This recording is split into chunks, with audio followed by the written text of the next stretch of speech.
किन्नर अखाड़े ने महामंडलेश्वर बनाया है ममता कुलकर्णी को, जो पूर्व बॉलीवुड अभिनेत्री हैं, अपने समय की सुपरस्टार थीं, लेकिन अब उनको महामंडलेश्वर बनाने पर विवाद खड़ा हो गया है। और किन्नर महामंडलेश्वर हिमांगी सखी मां ने सवाल उठाया है कि किन्नर अखाड़ा किन्नरों के लिए बना था, और अगर वो स्त्री पुरुष को अखाड़ा में शामिल कर रहे हैं तो फिर किन्नर अखाड़ा नाम क्यों रखा। और इसको लेकर अब बहस महाकुंभ क्षेत्र में शुरू हो गई है। तो हम इस पर राय ले लेते हैं निरंजनी अखाड़े के महामंडलेश्वर प्रेमानंद पुरी जी महाराज से, जो उज्जैन से आए हैं, अर्जी वाले हनुमान मंदिर के पीठाधीश्वर हैं।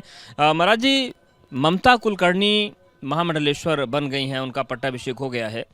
किन्नर महामंडलेश्वर हिमांगी सखियों कह रही हैं कि किन्नर अखाड़ा तो किन्नरों के लिए बना था, आप अगर सामान्य व्यक्ति को बना रहे हैं तो फिर आप अपने मूल सिद्धांत के खिलाफ जा रहे हैं। हिमांगी जी को मैं हमेशा से एक बात की सलाह देता आ रहा हूँ, वो बहुत अच्छी हैं, और जब वो स्वयं में विस्तार कर रही हैं तो लक्ष्मी त्रिपाठी के विस्तार में वो ऐसी बातें क्यों कर रही हैं। पहली बात तो उनको इस तरह की बातें नहीं करना चाहिए। दूसरी बात ये है कि किन्नर हमारे समाज के अभिन्न अंग हैं, और किन्नर अखाड़े का गठन इसीलिए किया गया था कि समाज में उनको एक धारा में लाया जा सके। ये तो बहुत अच्छी बात हो रही है कि किन्नर अखाड़े में चूंकि सभी लोग महिला के प्रवेश में रहते हैं, और ममता कुलकर्णी भी एक महिला हैं, तो उन्होंने सोचा होगा, क्योंकि उन्होंने इतना बड़ा जो निर्णय लिया है, मैं नहीं समझता कि इतना बड़ा निर्णय ममता कुलकर्णी ने एकदम से ले लिया, क्योंकि कोई भी व्यक्ति इतना बड़ा निर्णय एकदम से नहीं ले सकता। उन्होंने अध्ययन किया होगा, तब किया होगा, किसी न किसी के मार्गदर्शन में किया होगा। हो सकता है लक्ष्मी त्रिपाठी से ही वो जुड़ी रही होंगी इतने समय से, और उनसे समय समय पर उन्हें मार्गदर्शन लेता रहा होगा।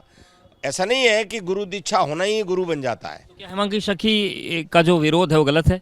देखिए, हिमांगी सखी को मुझे नहीं लगता विरोध करना चाहिए। वो बहुत अच्छी महिला हैं, उनको विरोध करना मुझे नहीं लगता शोभा देता है। आप लोग स्वागत कर रहे हैं? देखिए, हम सारे अखाड़े किन्नरों का स्वागत करते हैं, और इसी परंपरा के तहत हमने किन्नर अखाड़े को जूना अखाड़े के साथ शाही स्नान करने का अधिकार भी दिया। तो अगर हम स्वागत नहीं कर रहे होते तो हम अधिकार नहीं देते। और लक्ष्मी त्रिपाठी ने जो ममता कुलकर्णी जी को अगर महामंडलेश्वर बनाया है, संत पहले दीक्षा दे की है, तो मैं समझता हूं कि ये बहुत बड़ा स्वागत योग्य कदम है। इससे अनेक बॉलीवुड के जो लोग हैं वो भी आके संत दीक्षा लेंगे, और समाज में एक बहुत बड़ा मैसेज जाएगा कि देखिए, पुराना किसी व्यक्ति का क्या है, वो ड्रग माफिया से जुड़ी थी, वो ये थी, उन्होंने, परंतु उनको आज पिक्चर से हटे हुए काफ़ी समय हो गया है। तो काफ़ी समय जब पिक्चर से हटे हुए हो गया है तो निश्चित वो साधनारत थी, मैं समझता हूँ, और उन्होंने लक्ष्मी त्रिपाठी से समय समय पर गाइडेंस लिया। इसी कारण वो तुरंत आई, उन्होंने अपनी संन्यास कराई और पट्टाभिषेक किया। तो पट्टाभिषेक के लिए ज़रूरी नहीं है संन्यास के बाद के 6 महीने का समय हो। पट्टाभिषेक संन्यास के तुरंत बाद भी हो सकता है, क्योंकि कोई भी व्यक्ति वैराग्यपन में अपनी दीक्षा शिक्षा कंप्लीट करता है, उसके बाद उसको संन्यास दीक्षा होती है और पट्टाभिषेक हो जाता है। तो हिमांगी को मैं सलाह दूंगा कि वो अपने अखाड़े पर ध्यान लगाएं, जो वो नया बना रही हैं वैष्णव अखाड़ा, और अच्छा काम कर रही हैं।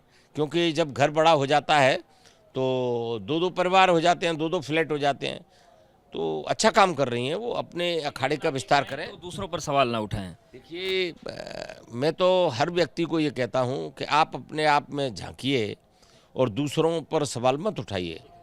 तो देखा आपने, जो अखाड़े के वरिष्ठ संत हैं, महामंडलेश्वर हैं, उनका कहना है कि ममता कुलकर्णी का हम स्वागत करते हैं, क्योंकि संन्यास दीक्षा कोई भी ले सकता है, और उनका जो अतीत रहा, लेकिन अब उनका ये जो संन्यास आश्रम है वो आ रही है, तो ये बेहतर कदम है। और किन्नर अखाड़े की जो आचार्य महामंडलेश्वर हैं लक्ष्मी नारायण त्रिपाठी, उनके फैसले का भी स्वागत है। हिमांगी सखी को ये सुझाव दिया जा रहा है कि वो अपने अखाड़े और अपने विस्तार पर ध्यान दें, दूसरों पर उन्हें टिप्पणी नहीं करनी चाहिए।